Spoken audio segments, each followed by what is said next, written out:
Assalamualaikum warahmatullahi wabarakatuh. Halo Waalaikumsalam pemirsa warahmatullahi. setia Sultan TV dimanapun Anda berada. Kembali lagi bersama saya Raudloh Rida dalam dialog bincang hari ini. Pemirsa, zakat merupakan salah satu kewajiban keuangan dalam agama Islam yang memiliki makna dan fungsi yang sangat penting bagi umat muslim. Selain sebagai bentuk ibadah, zakat juga mempunyai tujuan dan manfaat dalam kehidupan sosial umat Islam. Untuk mengetahui berbagai persoalan mengenai zakat dan bagaimana peranan zakat sebagai kekuatan sosial bagi umat muslim, saat ini di studio Sultan TV telah hadir narasumber kita, Bapak Haji Zainal Abidin Sujai LC, yang merupakan Wakil Ketua 1 Baznas Provinsi Banten. Assalamualaikum Bapak. Waalaikumsalam warahmatullahi wabarakatuh. Apa kabar Pak? Alhamdulillah. Alhamdulillah, baik ya Pak ya. Alhamdulillah, semuanya Alhamdulillah. baik-baik aja. Alhamdulillah Pak. Nah Pak, terima kasih nih Pak. Bapak udah berkenan datang ke studio Sultan TV. Kita berbincang-bincang Pak di studio Ya. Sultan TV nih. Ya. Tentunya kita akan membahas mengenai zakat nih Pak. Ya. Apalagi ini momentumnya pas ya Pak ya, Betul, di bulan Ramadan. Kalau gitu kita langsung saja ya Pak ya. Mangga. Ada banyak pertanyaan nih yang ingin ditanyakan ke Bapak nih. Nah, Silakan. menurut Bapak nih Pak ya, apa sih Pak definisi zakat dalam Islam? Ya. Pertama sebelum saya menjawab, saya menyampaikan apresiasi pada Sultan TV yang telah mengundang saya pada sore hari ini, dan mudah-mudahan kehadiran saya dan apa yang kita bincangkan akan memberikan manfaat pada masyarakat. Amin. Zakat memang merupakan salah satu rukun Islam, yaitu rukun Islam yang ketiga dari 5 rukun, yaitu syahadat, sholat, kemudian zakat, puasa, dan melaksanakan ibadah haji bagi orang yang mampu untuk melaksanakannya. Nah, sebelum dari sisi apa itu arti zakat, saya hanya ingin menggambarkan bahwa dari rukun Islam itu jadi tidak semuanya hanya bersifat hubungan vertikal, atau tidak semuanya rukun Islam itu yang berkaitan dengan peribadatan langsung dengan Allah Subhanahu wa taala. Tapi justru di sana sebagai penyempurna dalam konteks keislaman ada yang berdimensi dengan urusan kemanusiaan, yaitu hablum minan nas. Sehingga kalau dilihat dari misalnya syahadat, itu adalah sebuah kesaksian kita, pernyataan kita terhadap keberimanan kita. Kemudian sholat adalah instrumen hubungan vertikal antara kita dengan Allah. Nah, sementara zakat itu di samping hubungan kita dengan Allah maupun juga dengan sesama manusia, yang sangat betul-betul menyentuh terhadap kebutuhan kehidupan manusia itu sendiri. Sementara puasa dan haji, saya kira itu lebih juga kepada bagaimana kita membangun hubungan lebih intensif dalam konteks peribadatan yang bersifat mahdoh. Nah, oleh karena itu kehadiran zakat sebagai rukun Islam yang ketiga itu memberikan ilustrasi atau memberikan pemahaman kepada kita bahwa ternyata sebelum akhirat kita itu harus mengalami proses dalam kehidupan di dunia. Nah, kehidupan di dunia sudah barang tentu walaupun mungkin tidak sepanjang kehidupan di akhirat, tapi kan memerlukan sebuah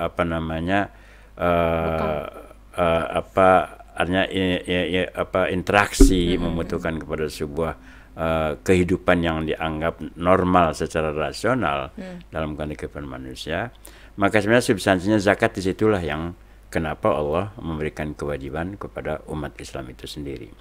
Artinya bahwa peribadatan dalam satu hal yang bersifat direct to Allah atau langsung kepada Allah itu betul-betul dipersiapkan sedemikian rupa, tapi kemudian dalam konteks peribadatan pada Allah itu yang langsung juga perlu disempurnakan lewat instrumen-instrumen kehidupan kemanusiaan.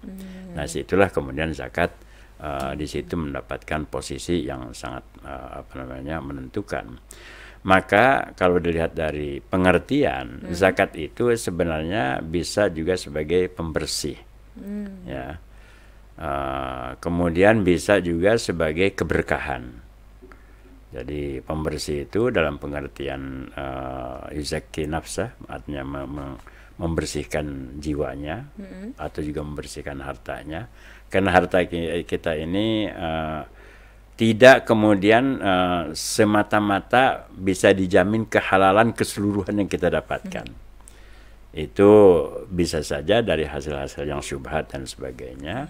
Maka zakat salah satu fungsinya adalah membersihkan, baik itu dalam konteks kekayaan yang kita miliki maupun dalam konteks kebersihan jiwa yang akan mengguide diri kita untuk bagaimana supaya tetap konsisten dan istiqomah dalam melaksanakan ajaran keagamaan. Yang berikutnya juga pertumbuhan disebutnya, an-nama.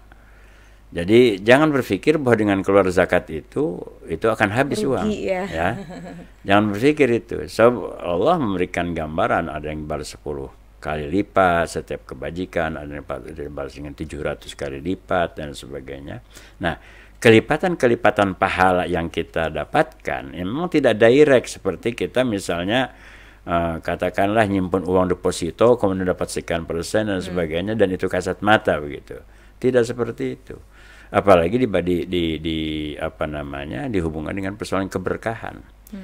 Coba bayangkan kalau kita tidak diberikan fasilitas oleh Allah, misalnya oksigen, udara, angin dan sebagainya. Dan itu akan menentukan terhadap bagaimana posisi kesehatan kita, dan dari kesehatan bagaimana kita kemudian akan meningkatkan kinerja yang kita miliki. Maka ini sebenarnya melebihi daripada perlipat gandaan pahala yang diberikan oleh Allah kepada kita sekalian. Baik. Jadi berzakat itu ya termasuk juga bersedekah adalah satu upaya yang diwajibkan oleh Allah Subhanahu wa taala, oleh agama kita, untuk tadi itu sebenarnya memaintenance bagaimana keberlangsungan kehidupan kita selama di dunia ini, yang itu menjadi satu hal yang sangat penting dalam rangka menuju perbaikan kita kehidupan untuk menuju akhirat kelak nanti. Jadi bekal ya Pak. Jadi ya, kalau misal tadi kita menyimak nih dari apa yang Bapak sampaikan bahwa dasarnya kita nih ketika hidup ini bukan hanya hablum minallah, tapi juga kita hablum minannas ya Pak ya. Nah, tadi juga ada definisi zakat menurut Bapak adalah pembersihan, keberkahan dan juga pertumbuhan. Nah, berikutnya Pak, kalau misal tadi kan kita itu salah satu fungsi mungkin zakat dalam hal ibadahnya Pak. Ini fungsi zakat dalam segi sosial nih apa sih Pak? Oke, kalau melihat kepada itu, kita misalnya melihat tentang firman Allah dalam surat At-Taubah ayat 60, itu segmen-segmen siapa saja yang yang berhak untuk mendapatkan zakat. Dikatakan innamas shadaqatul fuqara wal masakin dan seterusnya itu ada 8 asnaf.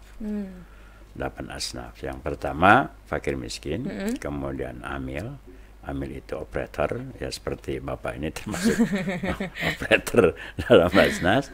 Kemudian mu'alaf, mu'alaf itu yang masuk Islam, baru masuk Islam, dan mu'alaf ini tidak semata-mata dalam pengertian karena hanya baru masuk Islam saja, bahkan yang berpendapat bahwa dalam rangka untuk ta'liful qulub, untuk mendekatkan kita, membangun komunikasi, itu juga bisa masuk pada mu'alaf.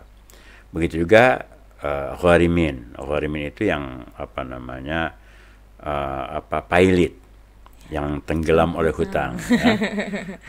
Dan kemudian ada juga riqab. Riqab itu terbelenggu. Jadi kalau dulu ilustrasinya riqab itu adalah pembebasan budak, karena zaman awal-awal Islam itu perbudakan masih ada sebelumnya, yang akhirnya kemudian dihilangkan. Nah, itu salah satu yang mendapatkan zakat. Kemudian yang berikutnya adalah yaitu yang Ibnu Sabil. Ibnu Sabil itu dalam konteks perjalanan, sebenarnya bisa tafsirnya macam-macam. Dan Ibnu Sabil itu tidak berkaitan dengan persoalan fakir dan miskin. Artinya memudahkan orang-orang untuk bagaimana dia bisa melaksanakan perjalanan dengan selamat sampai kepada tujuan. Nah, begitu juga ada yang namanya sebut sabilillah. Sabilillah itu dalam konteks konsep umum adalah merupakan satu segmen zakat yang bisa dikeluarkan untuk kepentingan publik. Oke. Ya, sebab di situ sabilillah itu asal katanya jalan Allah. Nah, jalan Allah itu kan berbagai apa namanya berbagai macam dan kemudian berbagai segmen yang itu intinya bahwa itu untuk kepentingan publik yang sudah barang tentu Allah meridhai di dalamnya. Nah, sehingga mungkin infrastruktur dalam konteks apa namanya kepentingan publik, begitu juga untuk misalnya bangunan-bangunan yang bersifat apa namanya publik dan seterusnya. Tapi umumnya atau khususnya sebenarnya fi sabilillah itu kalau mau tekstual itu adalah zakat yang diberikan kepada segmen-segmen di mana dia melaksanakan segala sesuatunya untuk perjuangan di jalan Allah Subhanahu wa taala. Nah, dari beberapa 8 mustahik itu coba kalau kita apa namanya identifikasi dalam konteks kebutuhan sosial, apakah memang ada atau cukup atau seperti apa? Sebab kalau misalnya fakir miskin dalam undang-undang dasar kita jelas itu juga ditanggung oleh negara. Nah, dalam Islam juga harus ada perhatian, yaitu dari persoalan zakat tadi itu. Nah, kemudian tadi mu'allaf itu jelas kalau amilin ya memang itu konsekuensi logis karena memang dia bekerja di dalamnya. Tapi bagaimana ada nggak misalnya satu teori nilai spiritualitas yang menggambarkan kewajiban untuk membantu orang yang tenggelam atau tadi itu kena hutang, terjerat hutang misalnya. Itu saja coba dilihat gitu. Itu kan persoalan-persoalan sosial. Membantu ya Pak ya. Persoalan-persoalan sosial. Kalau misalnya ya sudah barang tentu hutangnya itu tidak kena berdasarkan maksiat ya dan betul-betul dia merupakan berusaha sebagai sebuah kewajiban bagi dia untuk usaha di muka bumi. Nah, begitu juga misalnya tentang pembebasan budak. Ya, kemudian yang membantu orang-orang yang di perjalanan membutuhkan apa namanya ya katakanlah dia perlu interaksi sosial dengan masyarakat, termasuk juga sabilillah. Artinya apa yang menjadi asnaf para mustahik itulah yang menyangkut kehidupan sosial yang ada secara fenomenal bisa kita lihat dari kesemuanya itu harus kita tanggulangi dan harus kita apa namanya upaya untuk meningkatkan kesejahteraan atau mencarikan solusi dalam rangka kebaikan dalam konteks masa-masa sosial tadi. Baik Pak, wah makin menarik Pak kalau berbicara tentang zakat ya tadi ya sebelum kita mulai juga di belakang layar nih kalau ngomong tentang zakat nih akan panjang. Maka dari itu Pak kita break sebentar Pak, kita akan kembali pemirsa setia Sultan TV. Maka dari itu jangan kemana-mana, tetap bersama kami di Bincang Hari Ini.